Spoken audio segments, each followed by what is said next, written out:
Bab 2459. Kamu tidak bisa mengancamku. Harus dikatakan bahwa wanita itu sangat terkejut saat ini.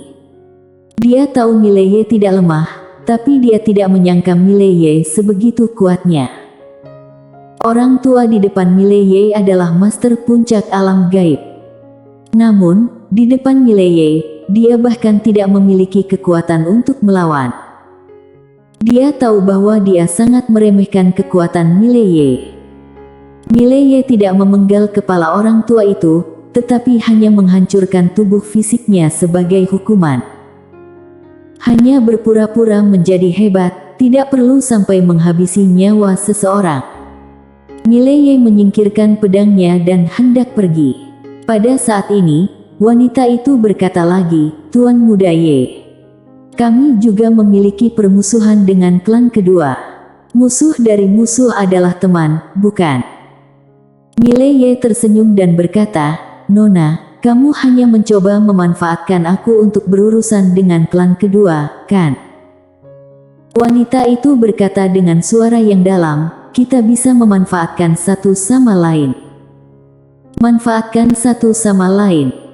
Mileye tertawa dan berkata, "Aku tidak suka ikut campur." Setelah berbicara, dia berbalik dan menghilang di ujung langit. Wanita itu memandang Mileye di kejauhan dan setelah hening sejenak, berkata, "Kita meremehkan kekuatannya." Pria tua dengan hanya jiwanya yang tersisa di samping berkata dengan suara yang dalam, "Mungkinkah dia alam inti semesta?" Alam inti semesta. Mendengar ini, wanita itu sedikit mengernyit, tidak mungkin dia terlalu muda. Pada saat ini, seolah-olah dia telah menemukan sesuatu, dia tiba-tiba mengangkat kepalanya dan melihat ke kejauhan, arah yang dia tuju adalah arah klan kedua. Klan kedua. Mendengar ini, wajah lelaki tua itu tiba-tiba berubah. Orang itu langsung pergi ke klan kedua. 1 jam kemudian, Mileye datang ke klan kedua. Pada saat ini, menara kecil tiba-tiba berkata, "Majikan muda, kamu berbeda sekarang." Mileye tersenyum dan berkata, "Apa yang berbeda?" Menara kecil berkata dengan suara yang dalam, "Kamu dulu hanya bisa membual, sedangkan sekarang kamu masih sedikit membual." Mileye. Pada saat ini, seorang lelaki tua tiba-tiba muncul tidak jauh di depan Mileye dan pada saat yang sama, aura kuat yang tak terhitung jumlahnya muncul di sekitar. Pria tua itu menatap Mileye, "Kamu membunuh Michelle." Mileye mengangguk dan berkata sambil tersenyum, "Apakah kamu ketua klan dari klan kedua?" Orang tua itu menatap Mileye, "Bukan. Kamu belum memenuhi syarat untuk membuat ketua klan turun tangan." Begitu suara itu jatuh, kepala lelaki tua itu terbang keluar. Tidak ada tanda-tanda sama sekali. Darah itu seperti air mancur. Para master klan kedua dalam kegelapan semuanya tercengang. Mileye tersenyum dan berkata, "Apakah aku memenuhi syarat untuk bertemu dengan ketua klan sekarang?" Pada saat ini, seorang pria paruh baya muncul di depan Mileye. Tak terduga.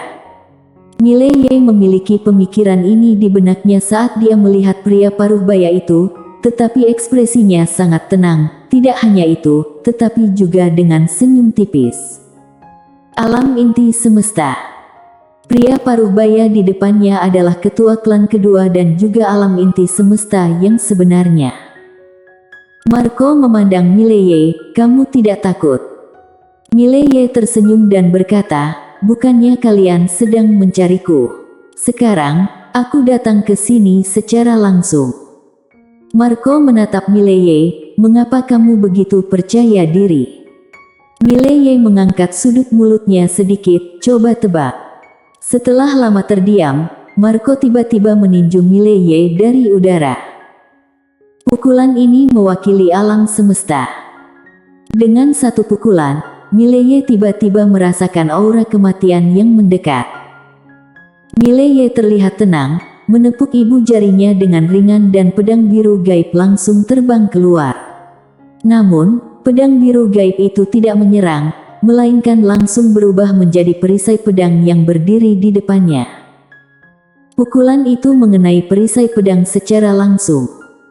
Perisai pedang bergetar hebat dan seluruh langit langsung mendidih. Kekuatan yang kuat berosilasi ke arah langit di sekitarnya. Dalam sekejap, master yang tak terhitung jumlahnya mundur dengan hebat. Namun, perisai pedang dengan paksa menahan pukulan Marco. Marco melirik pedang dan perisai pedang di depan Mileye, terdiam. Pada saat ini, perisai pedang tiba-tiba berubah menjadi pedang Tao dan terbang kembali ke sarung pedang di tangan Mileye. Lalu Mileye maju selangkah dan ibu jarinya mengetuk ringan. Dengan suara pedang Tao bergema, cahaya pedang Tao merobek lapangan. Membunuh dengan satu pedang. Namun, dia tidak hanya menargetkan Marco di depannya, dia menargetkan seluruh klan kedua. Saat Mileye menyerang dengan pedang, mata Marco segera menyipit dan tangan kanannya memegang pedang biru gaib milik Mileye di udara. Pedang biru gaib Mileye langsung diselimuti oleh kekuatan misterius dan pada saat yang sama, kekuatan elapse yang tak berujung langsung terperangkap oleh kekuatan ini. Di kejauhan, Mileye sedikit mengernyit. Kekuatan macam apa ini, hingga bisa menjebak kekuatan elapse dirinya? Saat ini, Marco tiba-tiba berkata, "Kamu pergilah." "Pergi." Mileye menatap Marco, "Pergi." Marco mengangguk. Mileye tersenyum dan berkata, "Kenapa, kamu tidak akan membunuhku?" Marco memandang Mileye, "Pergilah." Mileye melirik Marco dan berkata sambil tersenyum, "Aku ingin bertarung denganmu." Bertarung dengan alam inti semesta. Tujuan sebenarnya kunjungannya ke klan kedua kali ini adalah untuk melawan alam inti semesta. Alam gaib. Dia tidak tertarik. Marco terdiam sesaat, lalu berkata, "Berpindah tempat." Mileye tersenyum dan berkata, "Baik." Marco merentangkan telapak tangannya, lalu menyapu dengan ringan. Saat berikutnya, dia dan Mileye muncul langsung di langit berbintang yang tidak diketahui. Mileye melihat sekeliling, lalu menatap Marco dan berkata sambil tersenyum, "Mohon ajarannya." Marco mengangguk sedikit dan saat berikutnya, dia sedikit menyipitkan matanya, menunjuk ke depan dengan kedua tangan. Dengan tunjukan ini, seberkas cahaya pedang tiba-tiba muncul di ujung jarinya. Tebasan masa depan. Dan pada saat sinar cahaya pedang ini ditangkap, pedang lain muncul di belakang kepalanya tanpa peringatan apapun. Tidak hanya itu, setelah pedang ini, ada beberapa pedang lagi. Pada saat ini, Mileye tidak melakukan apapun. Pedangnya ini sudah dikerahkan sebelumnya. Pada saat ini, Marco tiba-tiba menekan dengan tangan kanannya dengan ringan. Dengan tekanan ini, potongan ruang waktu tempat dia berada langsung berubah menjadi perisai ruang waktu yang sangat besar.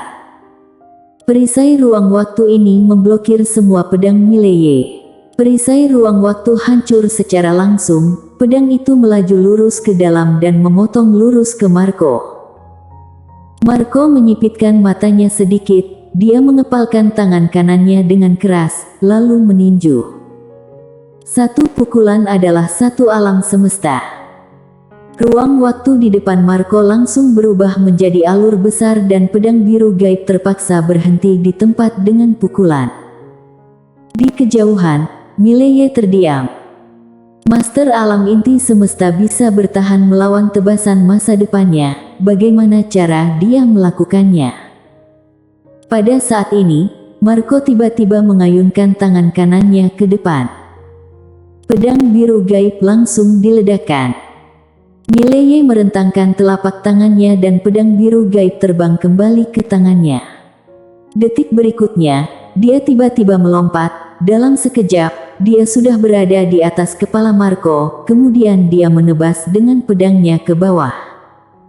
Membunuh dengan satu pedang. Pedang jatuh dan langit berbintang di sekitarnya segera mulai mati. Marco terlihat tenang dan tangan kanannya langsung disilangkan. Mileye menebas lengan Marco dan Marco mundur beberapa kaki, tetapi dia tiba-tiba memblokir pedang Mileye. Tidak hanya itu, kekuatan elapse Mileye tidak berpengaruh padanya. Meskipun langit berbintang di sekitarnya telah musnah seluruhnya, tapi Marco masih baik-baik saja. Melihat pemandangan ini, Mileye sedikit mengernyit. Pedangnya tidak hanya memiliki kekuatan elapse, tetapi juga kekuatan pemutarbalikan waktu, namun pihak lain mampu mengabaikannya. Di kejauhan, Marco memandang Mileye, pedangmu, di bawah alam inti semesta, tidak ada yang bisa mengambilnya.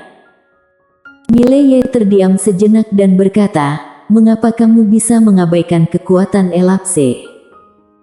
Marco menatap Mileye, "Dengan identitas dan latar belakangmu, mustahil untuk tidak mengetahui kekuatan eternal." Mileye sedikit mengernyit, "Kekuatan eternal?" Fujian mengangguk, "Kekuatan eternal di mana kekuatan akan selalu abadi. Kekuatan elapse kamu itu kuat, tapi tidak abadi." Mileye sedikit mengangguk, "Paham. Lalu bagaimana caramu menahan tebasan masa depanku?" Setelah hening sejenak, Marco berkata, "Dengan kekuatanmu saat ini, pedangmu dapat membunuhku dalam 15 menit dan 15 menit ini cukup bagiku untuk meramalkan bahaya. Selama aku selalu waspada, kamu tidak bisa membunuhku." Mileye menatap Marco, "Apa lagi?" Marco berkata, "Menyimpulkan pedangmu." Mileye sedikit mengernyit, "Menyimpulkan pedangku." Marco mengangguk, "Kedua pedangmu sangat kuat. Dapat dikatakan bahwa di bawah alam inti semesta, kamu adalah eksistensi yang tak terkalahkan. Bahkan di atas alam inti semesta, kamu memiliki pertempuran tentu saja. Jika kamu ingin membunuh alam inti semesta dengan dua pedang ini, tidak diragukan lagi itu adalah mimpi."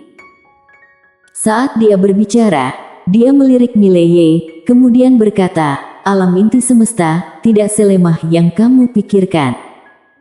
Mileye sedikit tersenyum, "Paham." Marco tiba-tiba melirik perisai pedang di depan Mileye, kemudian berkata, "Pedangmu telah memberkatimu dengan banyak kekuatan tempur. Tanpa pedang ini, kamu tidak akan mengancamku sama sekali."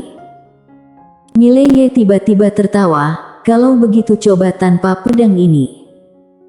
Suara itu jatuh dan pedang biru gaib di tangannya langsung dimasukkan ke menara kecil olehnya. Melihat adegan ini, Marco menatap Mileye, "Apakah kamu yakin?" Mileye mengangguk, "Coba lagi." Suara itu jatuh, dia merentangkan telapak tangannya dan pedang muncul di tangannya. Dia memasukkan pedang ke sarungnya, lalu perlahan menutup matanya. Tenang, konsentrasi. Tidak hanya itu, saat ini darahnya tiba-tiba mendidih dan kekuatan garis darah terus menyembur keluar. Dalam sekejap, ruang waktu dalam jarak ratusan ribu kaki di sekelilingnya langsung berubah menjadi lautan darah. Dan belum berakhir, jiwa pertarungan di tubuhnya juga tiba-tiba aktif saat ini. Langit berbintang bergetar.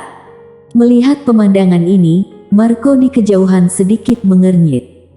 Pada saat ini, Mileye tiba-tiba membuka matanya dan berkata dengan lembut, "Surga, bantu aku." Dalam sekejap, dunia ruang waktu yang tak terhitung jumlahnya mendidih dan pada saat berikutnya, serangkaian kekuatan dahsyat bergegas dari dunia puluhan ribu surgawi. Seluruh wilayah bintang mendidih, kemudian dimusnahkan. Pada saat ini, Mileye tiba-tiba mengetuk ibu jarinya dengan ringan. Dengan suara pedang Tao bergema, pedang tiba-tiba terbang keluar. Ini bukan tebasan nyawa dan ini bukan tebasan masa depan. Kekuatan murni. Menebas dengan pedang, seluruh langit berbintang langsung berubah menjadi kegelapan. Di kejauhan, Marco menyipitkan matanya sedikit, dia maju selangkah, lalu meninju. Tiba-tiba, ledakan mengejutkan terdengar dari langit berbintang yang musnah. Marco terlempar ribuan kaki jauhnya. Ketika dia berhenti, retakan yang tak terhitung jumlahnya muncul di tubuhnya, tetapi dia pulih dalam sekejap. Setelah terdiam beberapa saat, Marco mengangkat kepalanya dan menatap Mileye dari kejauhan. Tanpa kekuatan garis darah dan kekuatan dunia puluhan ribu surgawi, kamu tidak bisa mengancamku. Mileye bersambung.